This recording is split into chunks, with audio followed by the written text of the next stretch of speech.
What is memory? If you were closer, I would ask you to tell me what it is, but since you're so far, I'll just answer my own question. So let's just say it's just your ability to retain information. How about that? Just to make it easier, your ability to keep information here so you can pull it out later on. There are really two types of memory, really, in the brain. There are two types of memory that you store. There is long-term memory and there's short-term memory. Obviously, the one we want to talk about today is long-term memory. This is the kind of memory where you sit down and you purposely memorize something, either it's ayat from the Quran or a hadith or something from your science book for a test or an exam that you have. So you're making effort to store it in a place where you can get it again in the future. In the near future, maybe beyond that. Now, it's also the same type of memory that you use to remember your address and phone numbers and things of that sort. But now, of course, there's also short-term memory. This is a place where the things that you see that you don't really need to keep for long, it goes there temporarily. For example, let's say you have a phone book over there and you need to make a phone call. So you go look at the phone book and you get the number. What do? You repeat it to yourself a few times. By the time you come here, you still remember it. It's part of your short-term memory. You still remember it. But then at night or 3 days later, you don't remember it anymore. Why? Because you stored it in your short-term memory. Someone's having a good time over there. I wish I was there, huh? All right. So this is short-term memory, long-term memory. And have you ever experienced what they call déjà vu? Anyone experienced that? Yeah? And it's kind of basically when you see a scene or something and you've seen it before. And you keep telling yourself, what was this? Was I like a bird in another life? We don't believe in that stuff, right? So how do you explain that? And one of the best explanations we've found is they tell you that, usually the things that you see while you're driving, the color of the car in front of you, it goes into your short-term memory. But 2 days later, you don't remember what the color of the car in front of you was, what the license plate was, because it's erased immediately.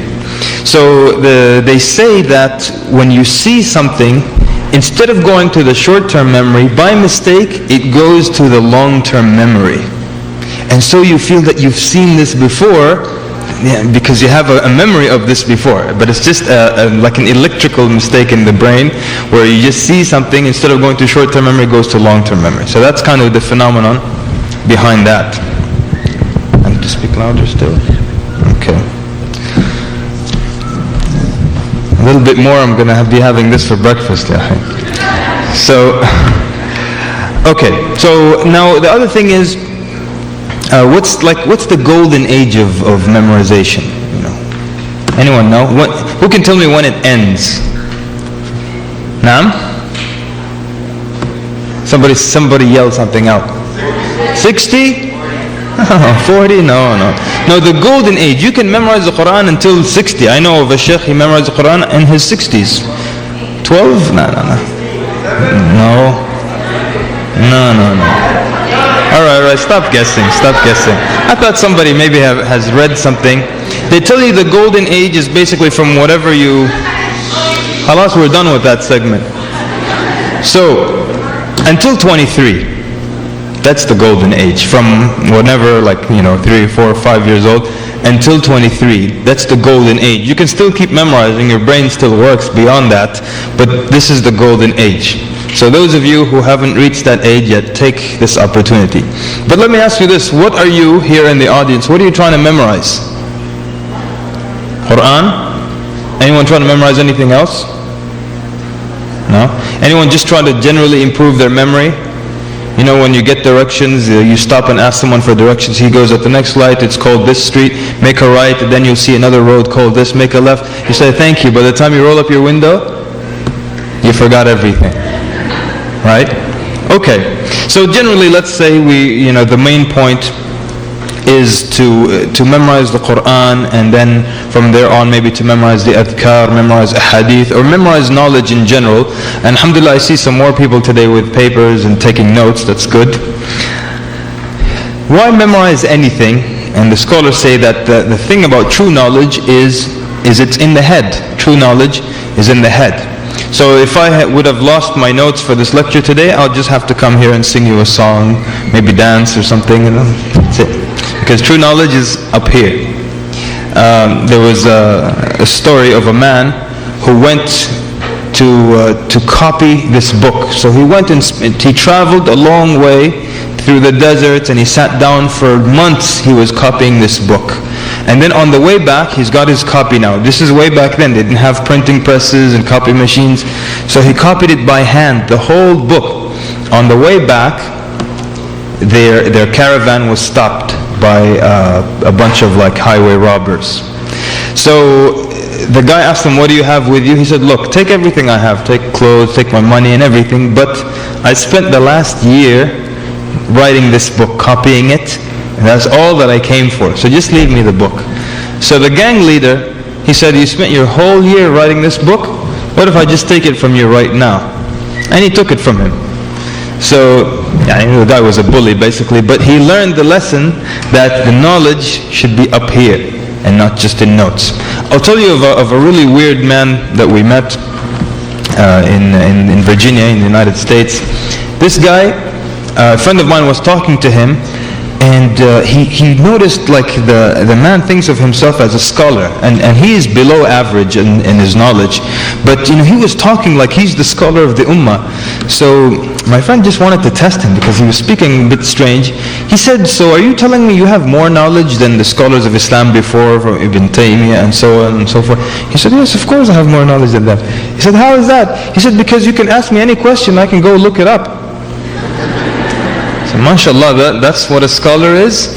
So I can say, ask me any question in the world. I'm the world's most knowledgeable man in any topic. Even if it's medicine. You ask me a question, just wait here. And then I go home, I look it up and I read books and I come back and say, okay, I don't even know what time it is now. But it's okay. So real knowledge really is in the head. It's not what you can go and look up. That means librarians, some of the smartest people. Now you have, Google search engines. That means we're all scholars. So it has to be up here. And therefore, there has to be something about memorization and the importance of memorization. Okay. Something, you always find it difficult in the beginning to memorize. Whatever it is you're memorizing, if you're memorizing Quran, if you're studying, but then after a while you get the hang of it and you get used to memorizing. Some of the early Muslims used to say, we found memorizing really difficult at first, but we pushed ourselves and then it started to come naturally. It wasn't that difficult. And one of the early Muslims, he was trying to gain knowledge. He was trying to sink it all in at one time, absorb everything. He's trying to learn hadith over here, trying to learn tafsir over there, aqeedah over there. So he's trying so much, and sometimes all these things, they just get jammed and nothing comes through. So he found it difficult. He was about to give up seeking knowledge. So as he was walking, he saw this big rock, this boulder, and from the cliff there was water that would drip onto this boulder. And he noticed that where the water was dripping on the boulder, it made a hole in the boulder. So he thought to himself, subhanallah, my heart, it can't be harder than this rock, than this boulder. That means if I take knowledge drop by drop, it will come. If I take it bit by bit, it will come. So don't try to overwhelm yourself by taking in so much or too much at one time. Okay. How about examples of, who do you know of the scholars that had superb memory? Anyone? Yell out a name. Bukhari, somebody said Imam Bukhari? No doubt, it was phenomenal memory. Anybody else? Shafi'i, very good. All the four Imams, right? Imam Malik, he was a young boy when he started to seek knowledge. So he went to the house of his sheikh for the first time. He wanted the sheikh to give him a hadith from the chain of narrators and everything. So he sat down and the sheikh gave him 13 hadith with full chain of narration, and he wrote them down. So he tells the sheikh, give me more. So the sheikh said, well, wait till you go home, memorize them and then come back. So he said, I memorized them already. So he took the page from him and he said, go ahead, recite. And he gave him all 13 ahadith as is. And so, okay, so these now are rarities, or these people have this ability that typically not everybody is born with. And I love it when in our day and age, like brothers don't take notes. Until I'm take notes and they tell you, oh, I'm like Bukhari, I memorize. MashaAllah. Maybe you memorize Britney Spears songs or something. Okay.